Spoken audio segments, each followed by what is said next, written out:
6-axis approach we took was a very organic one. We knew we had dragons in the game and we wanted to get the physicality across. We wanted to go from flight shooters to flight and fight. What we saw with the 6-axis initially was it was our dream come true for the flight control.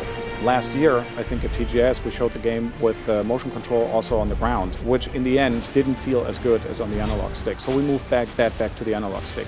Gestures we're using very similar to what some of the games on the Wii do. We're using actually to get rid of certain button combinations and to simplify the gameplay. So we're really seeing the whole thing as an experience built around the PS3 controller, and one of its features is simply the motion control.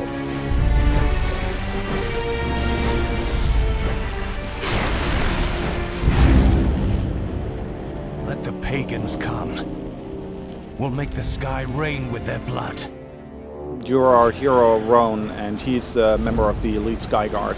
They're kind of the top gun of the world. The city of Asilia is being attacked by the Mokai. The Mokai civilization is the other big civilization in the world. And you think it's just a straightforward military conflict, so you hop on your dragon together with your buddies and you try to defeat the enemy. The story experience is completely the same for everyone. The character arc really ends on a completely different note than it starts. So if you think it starts out like a war game and then ends just like that, then you're very mistaken.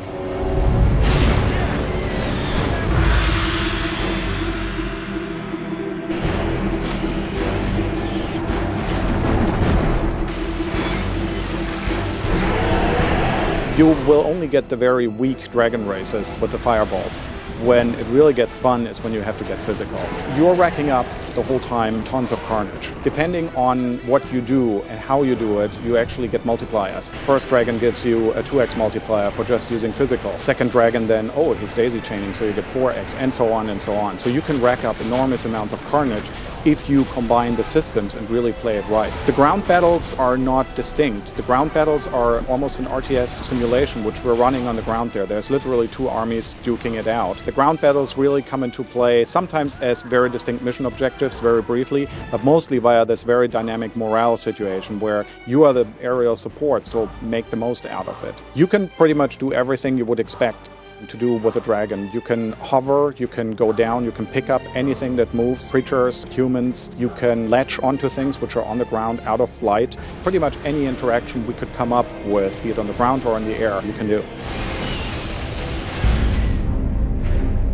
One side of being a huge challenge was the new gameplay systems, because we've been doing flight to death, but suddenly being able to go seamlessly from ground to air has very specific problems in terms of scale, because something which looks cool on the ground is teeny tiny and very, very boring, as you've seen from a plane up there, if you're in the air. Well, we suddenly didn't have the excuse of a load in between, but you just jump on there and you're suddenly in the air. So that was very tough to figure out scale, and with that the technology behind it. This whole seamlessly going into so much detail, but then also getting the 20,000 feet view was a big thing. On the gameplay systems, it was the physical interactions between you and the other dragons, and the going from the shooter model suddenly into a physical interaction where both dragons are moving relatively slowly was a very tough one to figure out. I'm really relieved because it came very well together at the end, and I think it's probably the most interesting thing we've done since the original Rogue Squadron. Buy all three systems, be happy with it, don't be angry about us working for Sony on this one. I hope people just buy a PS3 and enjoy the game.